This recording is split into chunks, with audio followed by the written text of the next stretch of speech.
सातारा तालुका police ठाण्याच्या गुप्तवार्ता व dB पथकाने शिवथर गावच्या हद्दीत सापळा रचून 1,98,48,800 रुपये किमतीचा मुद्देमाल जप्त केला आहे. यामध्ये 1,56,28,800 रुपयांची गोवा बनावटीची बेकायदेशीर दारू, 42 लाखांचा टाटा कंटेनर, RJ 14 GR 0539 आणि एक मोबाईल हस्तगत करण्यात आला आहे. दिनांक 19 जुलै रोजी मिळालेल्या बातमीच्या आधारे वरिष्ठ अधिकाऱ्यांच्या मार्गदर्शनाखाली ही कारवाई करण्यात आली. या प्रकरणी पोलीस उपनिरीक्षक अभिजित गुरव पुढील तपास करत आहेत.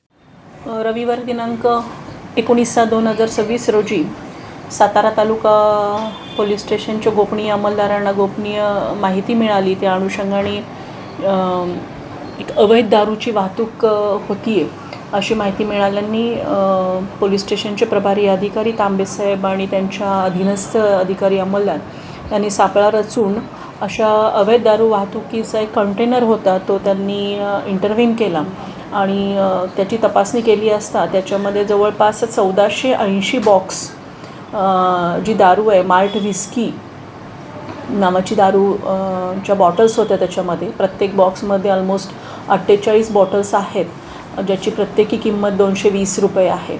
असं एकूण ही जी दारूची वाहतूक होत होती, अवैध दारूची वाहतूक जी होत होती, ही ऑलमोस्ट 1,56,00,000 रुपयांची ती अमाऊंट, म्हणजे तेवढ्या किमतीची दारू ही वाहतूक होत होती. आणि यासाठी ही वाहतूक करताना त्याच्यामध्ये जी माल्ट व्हिस्की हा जो ब्रँड लावलेला आहे, या ब्रँडची कुठेही दारू तयार होत नाही किंवा अशा पद्धतीची मार्केटमध्ये लायसन्स्ड लिकर नाही आहे याची खात्री केल्यानंतर याच्यामध्ये सरकारचा कर चुकवण्याच्या हेतूने सदरची वाहतूक होत होती. त्या अनुषंगाने याच्यामध्ये आपण फसवणुकीचा गुन्हा देखील दाखल केला आहे. त्याचबरोबर महाराष्ट्र दारूबंदी अधिनियमचे देखील कलम या ठिकाणी लावण्यात आलेले आहेत आणि कंटेनर सहित सदर दारूची किंमत जी आहे ती एकूण किंमत आहे 1,98,00,000 रुपये 48,000 इतक्या मोठ्या किमतीची अवैध दारू या ठिकाणी सातारा तालुका पोलीस स्टेशननी जप्त केलेली आहे. 2 आरोपी याच्यामध्ये अटक केलेले, एक आरोपी अटक केलेला आहे आणि अजून एक आरोपीची इन्फॉर्मेशन आहे जी आपण फर्दर इन्व्हेस्टिगेशनमध्ये त्याला अटक करू. याच्यामध्ये उपविभागीय पोलीस अधिकारी विपुल पाटील आहेत, पोलीस स्टेशनचे प्रभारी अधिकारी तांबेसाहेब आहेत आणि या ठिकाणी गोपनीय अंमलदार ज्यांना ही माहिती मिळाली आणि ज्यांच्या माहितीवर ही कामगिरी झाली ते अंमलदार नारनवर हे आहेत.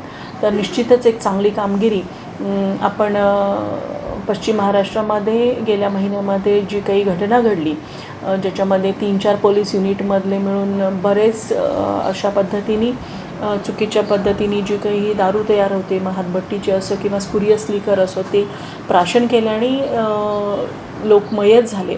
त्या पार्श्वभूमीवर इतक्या मोठ्या किमतीची दारू जप्त करणं ही चांगली कामगिरी पोलीस सातारा तालुका पोलीस दलातर्फे झालेली आहे. आणि निश्चितच याच्यामध्ये आम्ही सॅम्पल काढून घेतलेले आणि सॅम्पल आम्ही FSLला पाठवत आहोत आणि याच्यामध्ये जर काही आरोग्याला हानिकारक जर काही कंटेंट मिळाले तर निश्चितच त्याच्यामध्ये BNS कलम 123 नुसार म्हणजे आरोग्याला हानिकारक किंवा ज्यांनी मृत्यू येऊ शकतो अशा पद्धतीचे पदार्थ तयार करणं आणि ते लोकांना खाण्यासाठी किंवा प्राशनासाठी अवेलेबल करून देणं हे कलम देखील आम्ही वाढ करत आहोत. सदरची दारू ही गोव्यातून निघाली होती आणि MP मध्ये इंदोर या ठिकाणी चालली होती. मूळ मालक किंवा त्या दारूचा मालक, गाडीचा मालक कोण आहे, काय कळालं? त्याचं इन्व्हेस्टिगेशन चालू आहे. चालक आपण ताब्यात घेतलेला आहे. ऑब्वियसली मालक देखील कंटेनरचा कळेलच आणि हे बॅकवर्ड लिंकेजेस जे आहेत ते सुद्धा या इन्व्हेस्टिगेशनमध्ये आपल्याला PC घेऊन मग त्या इंट्रोगेशनमध्ये आपल्याला गोष्टी रिव्हील होतील. आपण सॅम्पल काढलेलं आहे.